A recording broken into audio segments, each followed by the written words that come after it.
you alerted me, Kinsey, over the weekend to what I consider to be a very dubious report in one of the Sunday papers saying that Netflix, far from the reports we've been seeing that they've had it with Harry and Meghan, they're cancelling the contract. We've been seeing that they've had it with Harry and Meghan, they're cancelling the... Picture this: a Netflix boardroom, closed doors, coffee gone cold, PR reps nervously clicking their pens, while Greg Peters and Ted Sarandos sit there in absolute silence. Why? Because echoing through that high-rise building isn't the buzz of an exciting new pitch. It's Meghan Markle's name again, and not in the good way. For Meghan. Well, I would ask to that story, why? Why would they be doing this? She's failed at every turn. On the same day, this... Internally, some Netflix staff have started calling her Mega Marvel, not because she's a superhero, but because every single thing she touches turns into a marketing disaster. The woman's got a Golden Globe-level talent for turning golden deals into glittery chaos. Her deal was supposed to be the dream, a royal rescue mission via Netflix, creative freedom, a fat check, and enough PR ammo to rewrite her image into Oprah 2.0. But now, let's just say the fairy tale deal has mutated into something closer to a live-action villain origin story. Word is, the contract ends in September, and there's no renewal, not even a pity extension. Netflix dropped her harder than Spotify did. Greg and Ted allegedly told her team flat out, "We're done. No sugarcoating, no gentle Hollywood ghosting, just a corporate version of good luck out there." She's reportedly desperate for new gigs, absolutely anything she can do to make up for the $100 million Netflix deal that's gone. And what does Meghan do? Lay low? Pivot quietly? No, that would be sensible. Meghan's response to being dropped like a hot scone: go rogue. She's cooking up what can only be described as a deranged social justice music video hybrid, backed by a surprise Instagram comeback campaign. And I'm not talking about a cute little reel in a sun hat sipping from a wine bottle. No, Meghan wants to take down the Hollywood machine with jazz hands and a fake mustache. Insiders say Meghan secretly filmed the entire thing while still under contract with Netflix. That's right, shot, edited, composed an original track, and wait for it, she even staged part of the video inside Netflix HQ, unauthorized, zero clearance, walked in like she owned the place, filmed her revolution, and left like Banksy with an Instagram filter. Apparently, Meghan waltzed into a studio with her self-funded crew, dressed like a parody of a 1950s male exec, pinstriped suit, slicked back bun, puffing a fake cigar, and started performing choreography with backup dancers. Yes, dancing in heels with a suitcase and a boombox. If this is the feminist revolution, it's sponsored by Wi-Fi and pure delusion. The cherry on top? Netflix had no idea it was happening until someone saw the footage bouncing around in an internal chat and asked, "Did anyone authorize this?" Cue the legal team, cue the panic, cue Meghan's camp shrugging like they just filmed a TikTok in their own living room. According to legal insiders, Netflix immediately sent a cease and desist, reminding Meghan she's still under contract and cannot use the footage, especially not footage taken on their premises. And Meghan's team reportedly replied with a smile emoji and a press blast schedule. They've already lined up a September release, right as her contract ends. The timing isn't just rebellious, it's spiteful. Meghan throwing glitter at a house she just set on fire. They're hyping it up like it's some woke Lemonade reboot. Think Beyoncé's Formation meets community theater. And the song? Allegedly an original anthem titled Suits and Silence.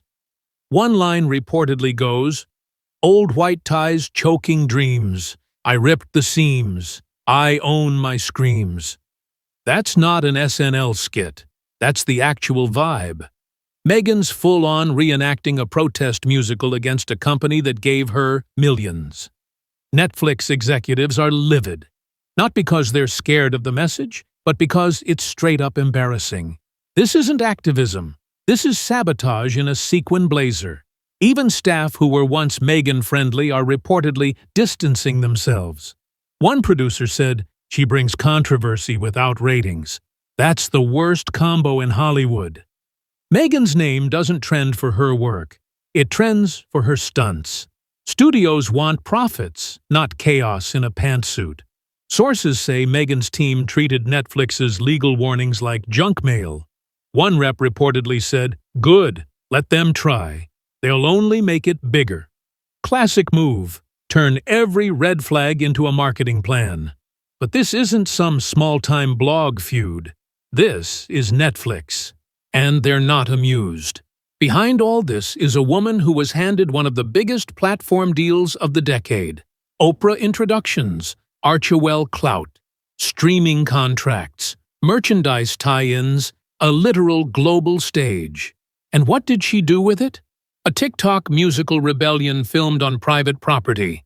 Not bravery, not reinvention, just messy.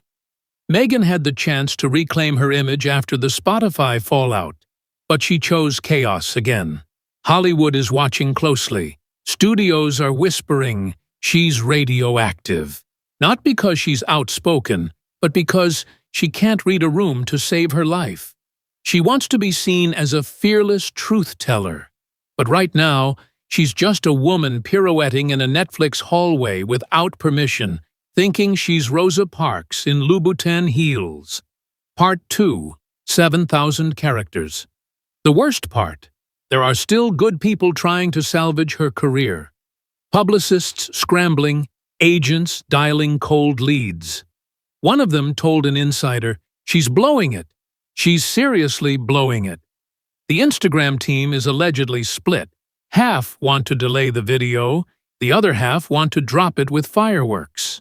Meghan reportedly said, "It's time to take back the mic." But no one's listening anymore. So now Meghan's all in.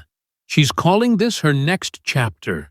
But to everyone else watching, it looks more like the last chapter in a book nobody wants to finish. She thinks this video will shock the system, start a conversation, reclaim her power. Pick your buzzword. But the only conversation it started is whether she's finally gone off the deep end. Because this isn't just one weird video, it's part of a pattern. Spotify dumped her. Her podcast got roasted. Netflix hit the brakes. Disney's not calling. The merchandise quietly disappeared from shelves. Meghan's brand isn't just struggling, it's hemorrhaging credibility. Now she's trying to package that collapse in a glittery empowerment wrapper, slap a beat under it, and convince the world it's disruption. But it's not. It's desperation. Glorified, filtered, slow-motion desperation. People in the industry are calling it what it is. A breakdown disguised as branding. Executives are talking. Publicists are panicking. Even former allies are pulling away. Nobody wants to get caught in the Meghan crossfire, not because she's dangerous, but because she's exhausting. One producer said it best. It's like she's building a brand around alienating everyone who ever helped her. Even the press is confused. Some journalists offered early access to the video declined, not out of fear of controversy, but because they knew it was career suicide with a beat drop. One writer said, "It's not edgy, it's tragic. It's a woman unraveling on camera and calling it content." It gets worse. Meghan tried to get influencers to promote the video, big names with millions of followers, but they said no. One even ghosted her team after watching a rough cut. Even the people who trade in virality know when something smells like a PR implosion. No brand wants to be associated with a stunt that screams, "I filmed this because I got dumped by Netflix." And the fans? They're not sticking around. Even the loyal ones are cracking. Reddit is flooded with threads like, "This ain't it, Meghan," and "Can someone please take her phone away?" TikTok is roasting her. Instagram comments are a disaster. Twitter is having a field day. Memes, clips, parody videos of the parody video.